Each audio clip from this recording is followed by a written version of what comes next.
So today we're going to talk about 8 hard truths of pitching development. These are things that I learned along my journey. Now, this is going to be a little bit different video. I'm trying to speak a little bit more just bluntly about some of the experiences that I learned, some of the mistakes that I made, and some of the things that I wish somebody had sat down and told me before I started this journey at 15 years old as just a kid who was trying to figure out how to go from a low 70s pitcher with really no formal pitching instruction ever. I never had a pitching coach growing up, didn't know what I was doing, again, throwing low 70s, to fighting and clawing my way to a college walk-on, to eventually fighting and clawing my way to getting drafted in the 15th round, going through 5 surgeries, 3 hip surgeries, 2 elbow surgeries, tons of setbacks, ultimately throwing upper 90s from the left side, and just career being derailed from injuries. These are things that I wish I had learned earlier on or been told earlier on. So first one would be genetics. Genetics do matter. Genetics matter when it comes to height, lever length, fast twitch fiber, proportion. There are definitely factors that will influence your career from a genetic standpoint. The reality is if you're 5'5", throwing 95 is going to be harder. Like, it's going to be harder than somebody who's 6'5". I'm sorry, it just is what it is, but it's better than beating around the bush pretending that it's not. Genetics do matter. Genetics do have a huge influence on the response to training, on what that top end potential could be. Most of us are never going to throw 105 miles an hour. We're not going to be Ben Joyce. We're not going to be a Aroldis Chapman. But what's the flip side? The flip side is that you can ultimately find out what you're capable of. With enough time, with enough effort, you can get pretty darn close to your genetic limit, and you can figure out over time what that is. Genetics do matter. It is what it is. You can't control it. So let's focus on controlling what you can control, which is everything you do in your training program, your approach, and just the consistency over time, fighting through those plateaus as they come. Number 2 would be, yes, velocity does matter. Velocity does get more looks. Players nowadays know this, understand this. There's a lot of resistance, especially from kind of the old guard, especially from people who grew up where it was a little bit more about the command, the pitchability side. Velocity wasn't such a big deal. And so you can do one of 2 things. You can kind of sit and complain and resist the change of the game, or you can embrace it. You can say, okay, this is the way that the game is going. This is the direction we're headed. Velocity is very strongly correlated to performance outcomes. Pitchability still matters. Command still matters. Pitch movement still matters. These other things still matter, but velocity is what's going to get your foot in the door to the next level. So rather than resist it, embrace it. Find a way to train that in your program, in your approach. And the great thing is velocity can be trained. Number 3 is increasing your velocity on average will increase the torque on your elbow and on your shoulder. Now, this is on average, but on average, throwing 95 miles an hour is more stressful than throwing 75 or 85 miles an hour. When it comes to trying to play at the college level, trying to play at the professional level, trying to play at the big league level, there's a certain amount of risk associated with trying to throw 95 or 100 miles an hour, but we can mitigate the unnecessary injury risk. We can do it in a responsible way. We can be responsible when it comes to workloads. We can be responsible when it comes to bulletproofing our arm and our shoulder in the weight room and strengthening the muscles that are responsible for offloading torque from the UCL. And there's going to be more efficient ways, less efficient ways to produce velocity. There's going to be higher risk ways to throw 95 miles an hour. There's going to be lower risk ways to throw 95 miles an hour. However, we cannot completely eliminate that risk.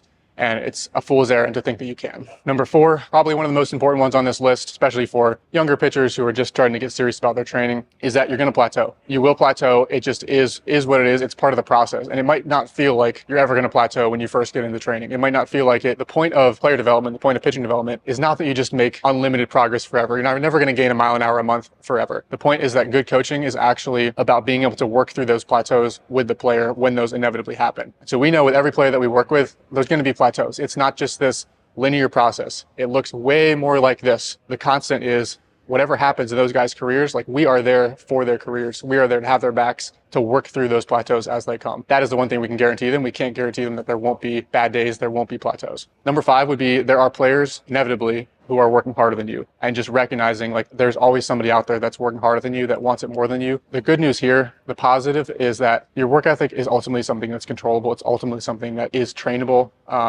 I would start with trying to figure out your why. Figure out, like, why am I actually pursuing this thing? Why do I want to play college baseball? Why do I want to get drafted? Once you understand the why, I think it becomes a little bit easier to stomach the how, to stomach what am I going to do? What am I willing to pay? What's the price I'm willing to pay to actually get there? And so I think recognizing there is that version of you on the other side of the world that is working harder than you right now, put some urgency in what do I need to do today to get 1% better. And so that's how I approached it. That was my mentality of I'm going to, at the very least, control. I'm going to be the hardest worker in the room right now. Number 6 is that most players won't make it. Now, this is specifically talking about playing in professional baseball, playing in the big leagues. It's certainly very possible for almost every high schooler with enough effort to find some way to play in college in some way, shape, or form. But most players will not be professional baseball players. And let's just call a spade a spade. The odds are slim of being a professional baseball player because there are just so many players fighting for so few spots. So statistically, the odds are just not in your favor. Now, The positive here is that anything that's actually worth doing is going to be hard.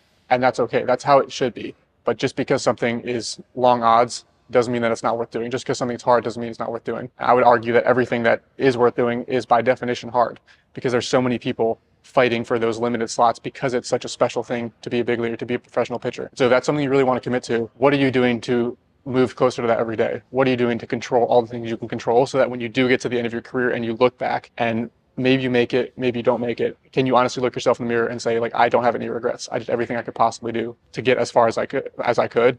I'm at peace with the outcome. Number 7 would be there's no quick fixes. If you've watched this channel for any length of time, hopefully that's come through in our content. You have to be able to approach the process with a nuanced perspective. You have to be willing to put in years, if not, as I've already mentioned, a decade of time. If you're expecting to gain 4 miles an hour in a month, if you're expecting this is going to be some walk in the park, again, just to reiterate, there's no quick fixes. Rather than take that quick fix mindset, which is, again, it's human nature. I get it. We all want some sort of quick fix. We're all looking for like the one pitch grip that will just unlock the next level, and we're just going to skate our way to the big leagues. Unfortunately, it doesn't work that way. The positive here is that because most players think that way, most people think in these short-term 1 month, 6 month spurts, that if you're able to flip that mindset to more of a long-term outcome, and rather than chasing the quick fix, I call this the Olympian mentality. You look at any Olympian. How do Olympians prepare? They're thinking in 4-year blocks. They're thinking in 4 years from now, I'm going to win a gold medal, or I'm gonna medal. They're approaching it from just such a big picture, zoomed out perspective,